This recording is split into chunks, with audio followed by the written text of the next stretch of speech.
ನಮಸ್ಕಾರ ವೀಕ್ಷಕರೇ, ಈ ದಿನ ನಿಮಗೆ ಮುಖ್ಯವಾದ ಮಾಹಿತಿಯೊಂದನ್ನು ನೀಡ್ತಾ ಇದ್ದೀನಿ. ಎಚ್ಚರ ಎಚ್ಚರ ಎಚ್ಚರ. ಬೆಂಗಳೂರಿನಲ್ಲಿ ನಿಮ್ಮದೊಂದು ಕನಸಿನ ಮನೆ ಕಟ್ಕೊಳ್ಬೇಕು ಅಂತ ಯೋಚನೆ ಮಾಡ್ತಿರೋ ಬೆಂಗಳೂರಿನ ವಾಸಿಗರೇ ಎಚ್ಚರ ಎಚ್ಚರ.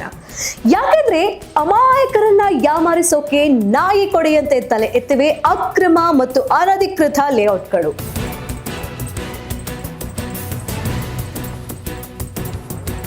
ಬೆಂಗಳೂರಿನಲ್ಲಿ ನಾಯಿ ಕೊಡೆಯಂತೆ ತಲೆ ಎತ್ತಿವೆ ಅನಧಿಕೃತ ಲೇಔಟ್ಗಳು. ಸ್ವಂತ ಮನೆಯ ಕನಸು ಕಾಣೋ ಅಮಾಯಕರೇ ಈ ಖದೀಮರ ಟಾರ್ಗೆಟ್. ಯಾಮಾರಿ ಇಲ್ಲಿ ಸೈಟ್ ತಗೊಂಡ್ರೆ ತಿಮ್ಮಪ್ಪನ ಪಂಗನಾಮ ಗ್ಯಾರಂಟಿ. ಸುಳ್ಳು ದಾಖಲೆಗಳನ್ನ ಸೃಷ್ಟಿಸಿ ಕೆಡ್ಡ ತೋಡಿ ಕಾಯುತ್ತಿರೋ ನಾಲಾಯಕ್ಗಳು.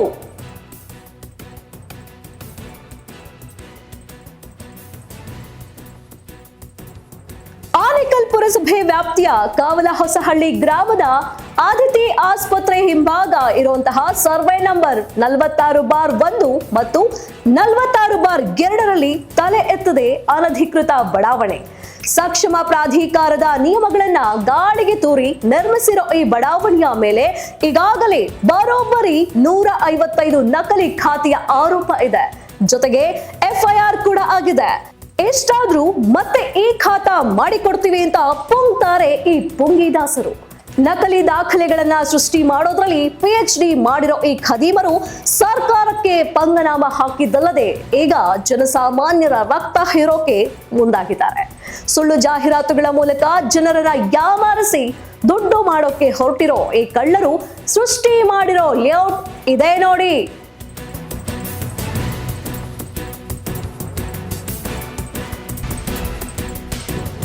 ಈ ಅನಧಿಕೃತ ಬಡಾವಣೆಯಲ್ಲಿ ಎಷ್ಟೆಲ್ಲ ಅಕ್ರಮ ನಡೀತಿದ್ರು ಇಲ್ಲಿನ ತಾಲೂಕು ಕಾರ್ಯನಿರ್ವಾಹಕ ಅಧಿಕಾರಿ ಮತ್ತು ತಹಶೀಲ್ದಾರ್ ಗಮನಕ್ಕೆ ಬಂದೇ ಇಲ್ವಾ? ಅಥವಾ ಗೊತ್ತಿದ್ರು ಜಾಡ ಕುರುಡರಂತೆ ವರ್ತನೆ ಮಾಡ್ತಿದ್ದಾರಾ ಅನ್ನೋದು ಯಕ್ಷ ಪ್ರಶ್ನೆಯಾಗಿದೆ. ಬೆಂಗಳೂರಿನಲ್ಲೊಂದು ಸ್ವಂತ ಮನೆ ಕಟ್ಕೊಳ್ಬೇಕು ಅಂತ ಕನಸು ಕಾಣೋ ನಮ್ಮಂತ ನಿಮ್ಮಂತ ಮಧ್ಯಮ ವರ್ಗದ ಜನರನ್ನ ಯಾಮಾರಿಸಿ ದುಡ್ಡು ಮಾಡೋಕೆ ಹೊರಟಿರೋ ಇಂಥ ರಿಯಲ್ ಎಸ್ಟೇಟ್ ಕ್ರಿಮಿಗಳನ್ನ ಬಗ್ಗು ಬಡಿಬೇಕಾಗಿರೋ ಅಧಿಕಾರಿಗಳೇ ಎಂಜಲು ಕಾಸಿನ ಆಸೆಗೆ ಜನಸಾಮಾನ್ಯರನ್ನ ಬಲಿ ಪಡೆಯೋಕೆ ಹೊರಟಿರೋದು ಮಾತ್ರ ವಿಪರ್ಯಾಸ.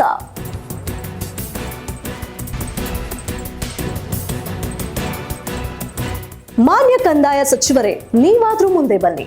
ಬೆವರು ಸುರಿಸಿ ದುಡಿದಿರೋ ಜನಸಾಮಾನ್ಯರ ಹಣ ಇಂಥ ಬೇವರ್ಸಿಗಳ ಪಾಲಾಗೋದನ್ನ ತಪ್ಪಿಸಿ ಪುಣ್ಯ ಕಟ್ಕೊಳ್ಳಿ ಸ್ವಾಮಿ. ಇನ್ನು ಈ ಬಗ್ಗೆ ಸಂಬಂಧಪಟ್ಟ ಅಧಿಕಾರಿಗಳಿಗೆ ಮತ್ತು ಬೆಂಗಳೂರಿನ DC ಸಾಹೇಬ್ರಿಗೆ ದೂರು ಕೊಟ್ಟರು ಯಾವುದೇ ಕ್ರಮ ಜರುಗಿಲ್ಲ. ಕೂಡಲೇ ಈ ಅನಧಿಕೃತ ಲೇಔಟ್ ತೆರವುಗೊಳಿಸಿ ಮುಂದೆ ಆಗೋ ಅನಾಹುತ ತಪ್ಪಿಸಿ ಅನ್ನೋದೇ ನಮ್ಮ ವಿಜಯ ನ್ಯೂಸ್ನ ಕಳಕಳಿ.